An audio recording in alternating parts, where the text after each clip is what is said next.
Hello, everyone, and welcome back to Mr. and Mrs. English Channel. I'm Emma. And I'm Noah. Today, we have a really important episode for you.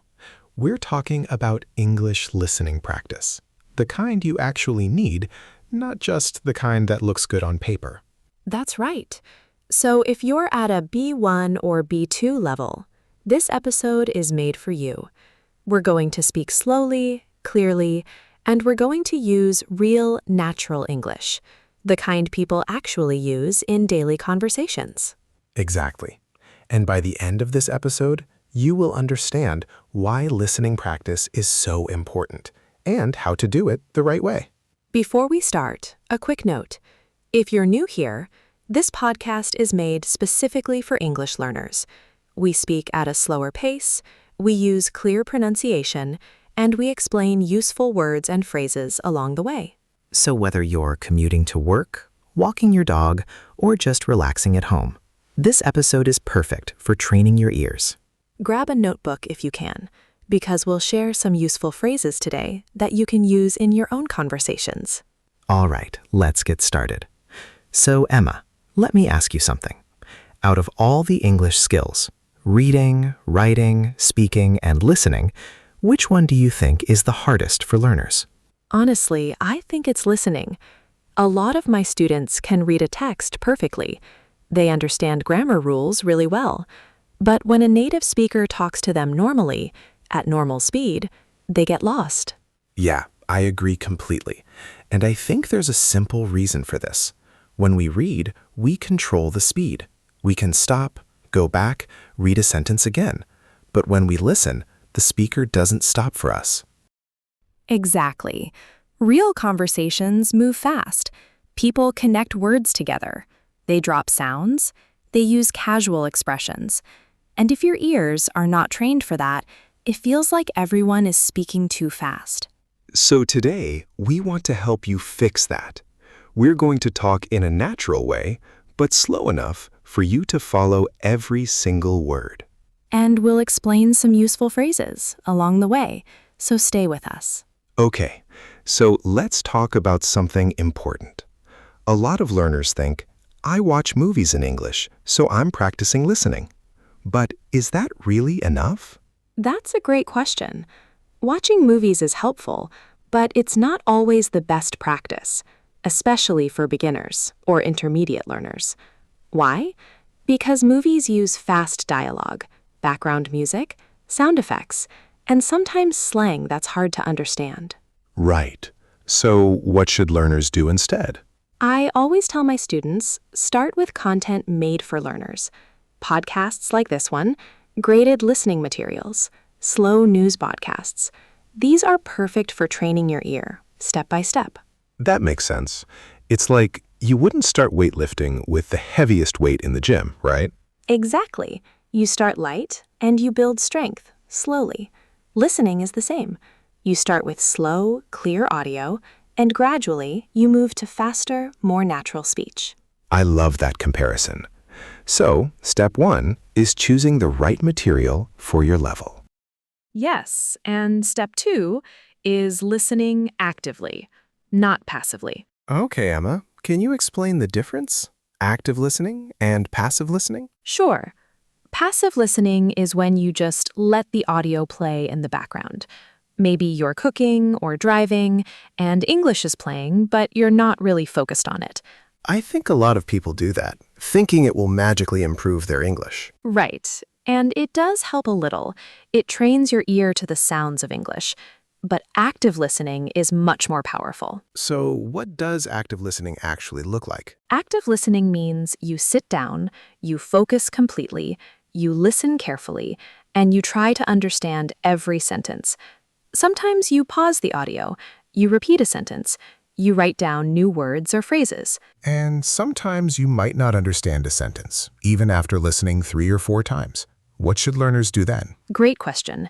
If you don't understand after a few tries, check the transcript. Read the sentence, understand the meaning, and then listen again without reading. This is one of the most effective ways to improve listening comprehension.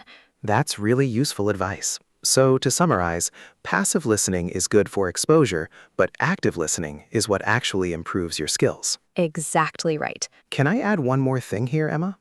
I think a lot of learners don't realize that active listening can be tiring. It takes real mental energy to focus that hard on a foreign language. That's a really good point, and that's okay. You don't need to do active listening for hours at a time. Even 15 or 20 minutes of focused, active listening is much more valuable than 2 hours of half-paying attention listening. Right. Quality over quantity. Exactly. And here's a small trick I give my students. Before you start listening, look at the title. Think about what the topic might be. Try to predict some words or phrases you might hear. This little step prepares your brain and makes understanding much easier. That's smart. It's like warming up before exercise. Exactly like that.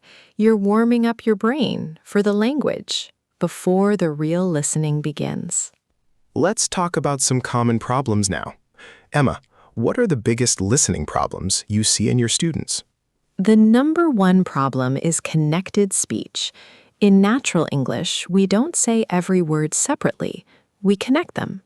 Can you give an example? Sure.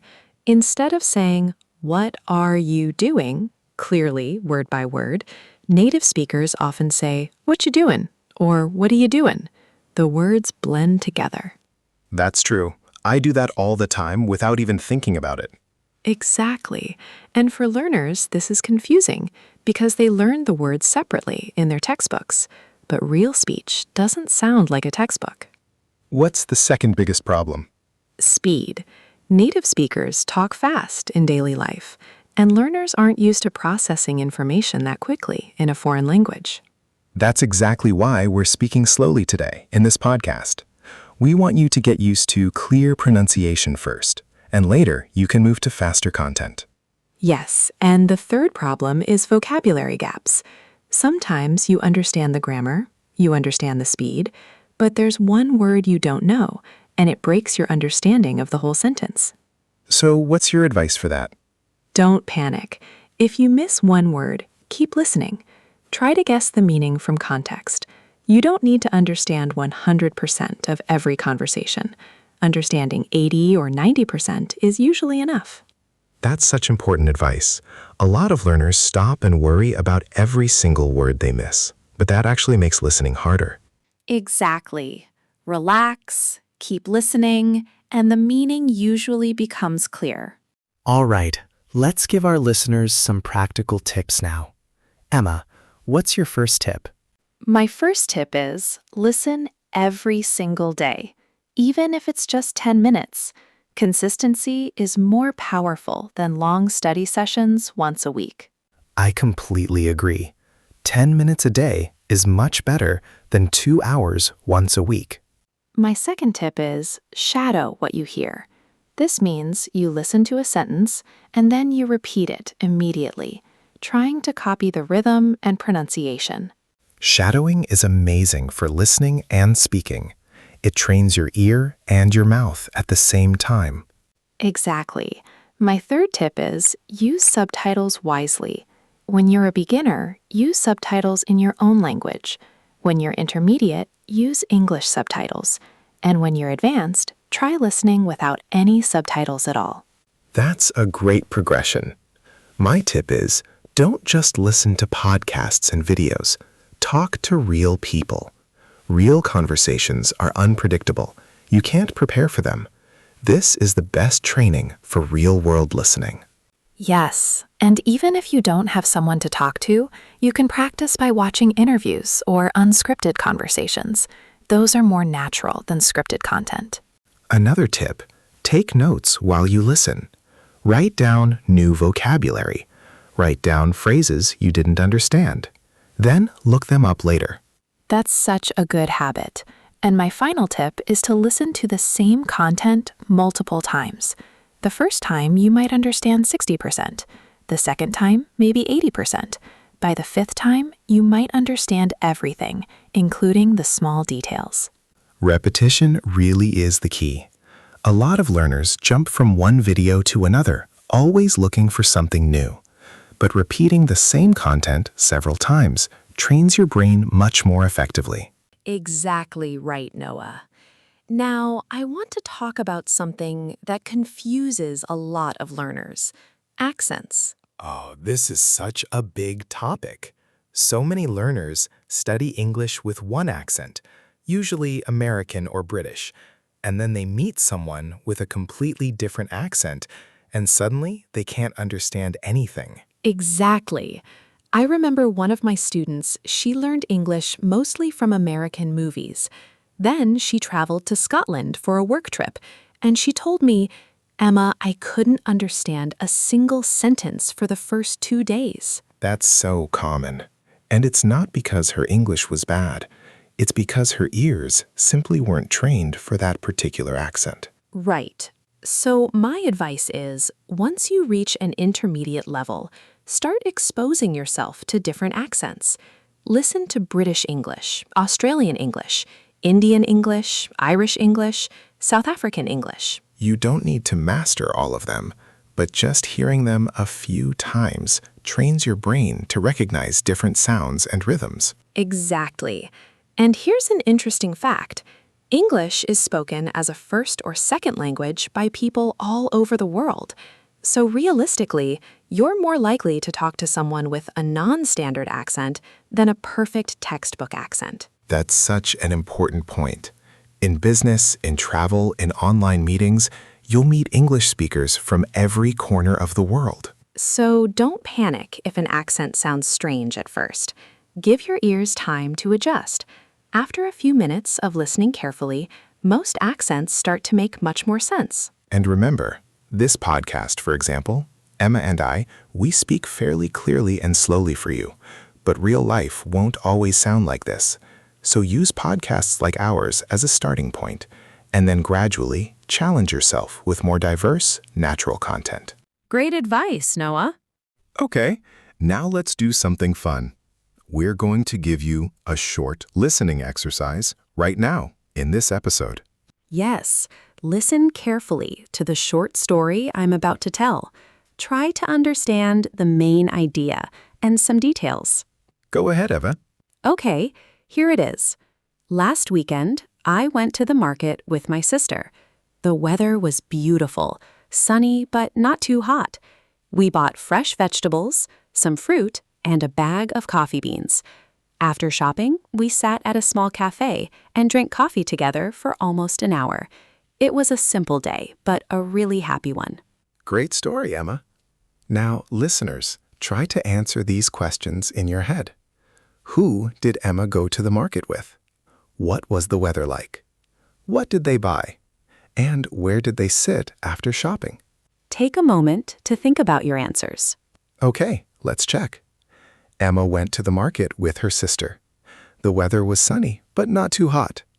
They bought vegetables, fruit, and coffee beans. And after shopping, they sat at a small cafe. If you got all of these right, congratulations. Your listening skills are already pretty strong. And if you missed a few details, that's completely okay too. This is exactly the kind of practice you should do every day with short, simple stories. Now let's talk about how to build a proper listening routine, because motivation alone isn't enough. You need structure. That's so true. So, Emma, what would a good weekly routine look like? I recommend this. Monday, Wednesday, and Friday, listen to a podcast like this one for about 15 minutes. Tuesday and Thursday, watch a short video with English subtitles and try shadowing a few sentences. On the weekend, talk to a friend or a language partner in English, even for just 10 minutes. That sounds very manageable. Nothing extreme, nothing overwhelming. Exactly. The goal isn't to study for hours and burn out. The goal is small, consistent practice that builds up over time. I always tell my students, think of listening practice like brushing your teeth. You don't do it once a month for 3 hours. You do it a little bit every single day. That's a perfect comparison. And over a few months, you will notice a huge difference in how much you understand. One more thing I want to mention, track your progress. Keep a simple journal. Write down what you listened to, what you understood, and what was difficult. This helps you see how far you've come. Yes, and it's very motivating too. Sometimes we don't notice our own progress until we look back and compare where we started. I also want to mention, don't be afraid of boring days. Some days, listening practice will feel exciting. Other days, it will feel like a chore. That's completely normal. True. The key is showing up anyway, even on the days you don't feel motivated. 5 minutes of listening practice on a tired day is still better than 0 minutes. And celebrate small wins. If you understood a joke in English for the first time, that's a big deal. If you caught a fast sentence without needing to replay it, celebrate that too. Absolutely. Learning a language is a long journey made up of thousands of small moments. Each time you understand a little more, you're building real, lasting progress. Well, Emma, I think we've covered a lot of useful information today. We really have. Let's do a quick summary for our listeners. Sure. First, choose listening material that matches your level. Don't jump straight into fast, native speed content. Second, practice active listening. Focus, pause, repeat, and check the transcript when needed. Third, don't worry about understanding every single word. Focus on the overall meaning. Fourth, use techniques like shadowing and repeated listening to train your ear and your mouth together. And fifth, build a simple, realistic routine and stay consistent every single week. If you follow these steps, your listening skills will improve faster than you think. And remember, this podcast is here to help you every step of the way. We speak slowly, clearly, and we explain things in simple English so you can follow along no matter your level. That's exactly our goal here at Mr. and Mrs. English Channel. So, if you enjoyed this episode, please subscribe to our channel and share it with your friends who are also learning English. And let us know in the comments what topics you'd like us to cover in future episodes. Maybe you want more listening exercises. Maybe you want tips on speaking, or writing, or grammar. We read every comment, and we plan our episodes based on what you need. Also, if you found this episode helpful, please leave us a review. It really helps other English learners find our channel and join our community. And don't forget, practice a little bit every day. Listening skills don't improve overnight, but with patience and consistency, you will absolutely see progress week after week. One last thing before we go. If today's episode felt easy for you, that's wonderful. It means you're ready for slightly faster content next time. And if it felt challenging, that's completely okay too. Come back, listen again, and you'll notice it gets easier each time. That's such a good point to end on. Learning is never a straight line. It's full of small ups and downs, and that's perfectly normal. Thank you so much for listening, all the way to the end. We'll see you in the next episode. Until then, keep practicing, keep listening, and keep improving. Goodbye, everyone, and take care. Bye for now.